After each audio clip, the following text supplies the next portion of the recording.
അതിനല്ലേ നമ്മുടെ അതിന്റെ സദസ്സുകളുള്ളത്.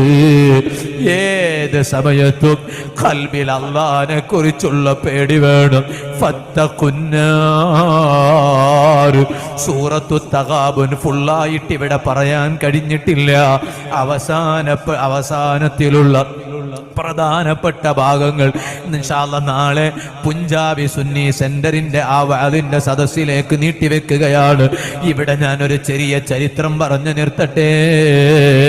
ഫത്തഖുന്നാർ നരകത്തെ നിങ്ങൾ പേടിക്കേണ്ടതാണ് കേട്ടോ. നാറുക്കും ഹാദാ അതേ നാറും മിൻ സബഈന ജുസ്അൻ മിൻ നാരി ജഹന്നം നരകത്തിന്റെ തീയിൽ നിന്നുള്ള 70ഓളം വരുന്ന തീയുടെ അംശങ്ങളിൽപ്പെട്ട ഒരു ചെറിയ അംശമാണ് ദുനിയാവിലെ നിങ്ങളെ തീയ് കേട്ടോ. എന്നാൽ നരകത്തിന്റെ തീയോ ഭയാനകരമാണ്.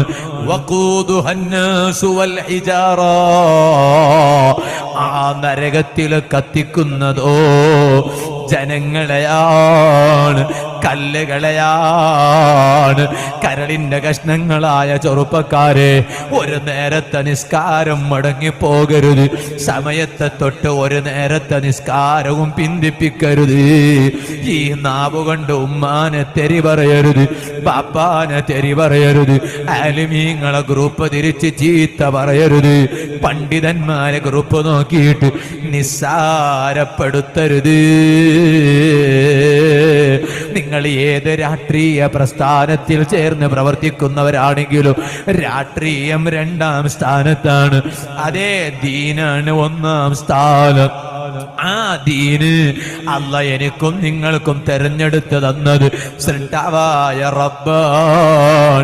ഹുവ ജതബാകും ഹുവ സമ്മാകുമുൽ മുസ്ലിമീൻ. ആ റബ്ബല്ലേ നിങ്ങളെ തെരഞ്ഞെടുത്തത്.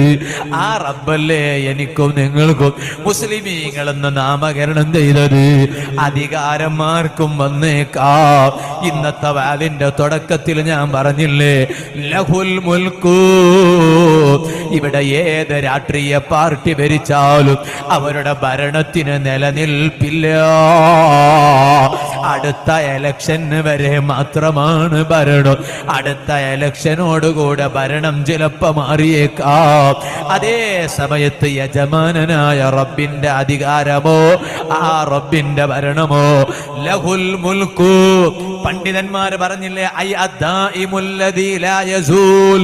നീങ്ങാത്ത അധികാരമില്ലേ, കാലാകാലം നിലനിൽക്കുന്ന അധികാരം യജമാനനായ റബ്ബിന് മാത്രമാണ്. ആ റബ്ബിന്റെ നരകം, ആ നരകത്തിൽ കത്തിക്കുന്നത് മനുഷ്യരെയാണ്, കല്ലുകളെയാണ്. ജഅഫർ തയ്യാർ റളിയല്ലാഹു അൻഹു തങ്ങൾ പറഞ്ഞു, ഞാനും ഹബീബായ നബി സല്ലല്ലാഹു അലൈഹി വസല്ലം തങ്ങള് ഒരിക്കൽ ഇങ്ങനെ യാത്ര ചെയ്തുകൊണ്ടിരിക്കുകയാണ്. എനിക്ക് ദാഹം അനുഭവപ്പെട്ടു. ഫഅലിമഹു നബിയ്യു സല്ലല്ലാഹു അലൈഹി വസല്ലം. എനിക്ക് ദാഹമുണ്ടെന്ന് നബി സല്ലല്ലാഹു അലൈഹി വസല്ലം തങ്ങൾ അറിഞ്ഞുപോയി. കുപ്പിയകത്തുള്ള വസ്തുവിനെ പോലെ കാമാഞ്ഞാൻ നിങ്ങളെ കൽഭാഗമെന്നോവർ കൺകൊണ്ട് കാണാത്തതു കൽഭാഗത്തുള്ളതു കൺകൊണ്ട് കണ്ടപ്പോൾ കണ്ട് പറഞ്ഞോവർ. ശൈഖ് ജീലാനി തങ്ങൾക്ക് ആ പവർ കിട്ടാൻ കാരണം ഹബീബായ തങ്ങളുടെ ബറക്കത്തല്ലേ. പിന്നെ നബി സല്ലല്ലാഹു അലൈഹി വസല്ലം തങ്ങൾക്ക് ആ കഴിവില്ല എന്ന് പറയുന്നതിന് എന്ത് ന്യായമാണുള്ളത്? അറിഞ്ഞുപോയി ഹബീബായ നബി സല്ലല്ലാഹു അലൈഹി വസല്ലം തങ്ങള്. ഉടനെ എന്നോട് പറഞ്ഞു, ജഅഫർ തയ്യാർ തങ്ങൾ പറയാണ്, ഇമാം ഇസ്മായിലുൽ ഹിക്കൽ ബറൂസമി തങ്ങൾ റൂഹുൽ ബയാനിൽ അതേ ഖൂ അൻഫുസകും വഅഹ്ലീകും നാറാ വഖൂദുഹ അന്നാസു വൽ ഹിജാറ എന്ന ആയത്തിന്റെ തഫ്സീരിൽ ഈ ചരിത്രം രേഖപ്പെടുത്തിയിട്ടുണ്ട്. ഉടനെ നബി സല്ലല്ലാഹു അലൈഹി വസല്ലമ തങ്ങള് ജഅഫർ തയ്യാർ തങ്ങളോട് പറഞ്ഞു, ആ കാണുന്ന പർവ്വതമുണ്ടല്ലോ, ആ പർവ്വതത്തിലേക്ക് നിങ്ങൾ പോകണം. എന്നിട്ടോ വബല്ലിഗി സലാമ അന്നി, എന്റെ ഒരു സലാം ആ പർവ്വതത്തിന് എത്തിക്കണോ. എന്നിട്ട് ആ പർവ്വതത്തോട് നിങ്ങൾക്ക് വെള്ളം തരാൻ, കുടിക്കാൻ വെള്ളം തരാൻ ഞാൻ കൽപ്പിച്ചിട്ടുണ്ട്, ഉത്തരവിട്ടിട്ടുണ്ട് എന്ന് ആ പർവ്വതത്തോട് പോയി പറയണേ. ജഅഫർ തയ്യാർ തങ്ങൾ പറഞ്ഞു, ഞാനതാ ആ പർവ്വതത്തിന്റെ മുകളിൽ ചെന്നു. ആ പർവ്വതത്തിന് ഹബീബായ നബി സല്ലല്ലാഹു അലൈഹി വസല്ലമ തങ്ങൾ ഏൽപ്പിച്ച സലാം ഞാൻ അതാ അവിടുന്ന് പറഞ്ഞു കൊടുത്തു. സലാം പറഞ്ഞു. അൽ ജബലു യൻതിഖു ബിനുത്ഖിൻ ഫസീഹ്, മനുഷ്യർക്ക് മനസ്സിലാകുന്ന ഭാഷയിൽ ഈ പർവ്വതം സംസാരിക്കാൻ തുടങ്ങി. ഹബീബായ തങ്ങൾ ഏൽപ്പിച്ച സലാമിന് ആ പർവ്വതം മറുപടി തന്നു. ഞാൻ അവിടെ പോയ എന്റെ കാര്യം നടന്നു. എന്നിട്ട് ആ പർവ്വതത്തിൽ നിന്ന് താഴോട്ടിറങ്ങുമ്പോ ആ പർവ്വതം എന്നോട് പറഞ്ഞു, ഇതാ എന്റെ ഒരു സലാം ഹബീബായ നബി സല്ലല്ലാഹു അലൈഹി വസല്ലമ തങ്ങൾക്കൊന്ന് ഏൽപ്പിക്കുമോ.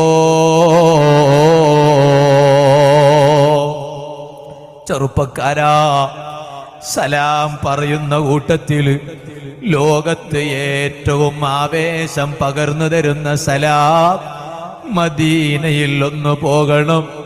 ആ മദീനയിൽ ഹബീബായ നബി സല്ലല്ലാഹു അലൈഹി വസല്ലമ തങ്ങളുടെ ദർബാറിൽ ഒന്ന് നിൽക്കണം. എന്നിട്ട് അവിടുന്ന് അസ്സലാമു അലൈക യാ റസൂലല്ലാഹ് സല്ലല്ലാഹു അലൈഹി വസല്ലം തങ്ങളെ വിളിച്ചിട്ടൊരു സലാം പറയണം. സുബ്ഹാനല്ലാഹ്, മദീനത്തെ ഹറമിൽ നിൽക്കുമ്പോ മദീനത്തെ പള്ളിയിലെ മയ്യത്ത് നിസ്കാരം നടന്നു. ആ മയ്യത്തിനെ ചുമന്നുകൊണ്ടുപോകുന്നു, ജന്നത്തുൽ ബഖീയിലേക്ക് കൊണ്ടുപോകുന്നു. ലോകത്ത് ഏറ്റവും ഭാഗ്യമുള്ള മയ്യത്ത് മദീനയിൽ മരിക്കണ മയ്യത്തല്ലേ. ഹബീബായ തങ്ങളുടെ ചാരത്ത് ജനാസ നിസ്കാരം നടക്കുന്ന മയ്യത്തല്ലേ.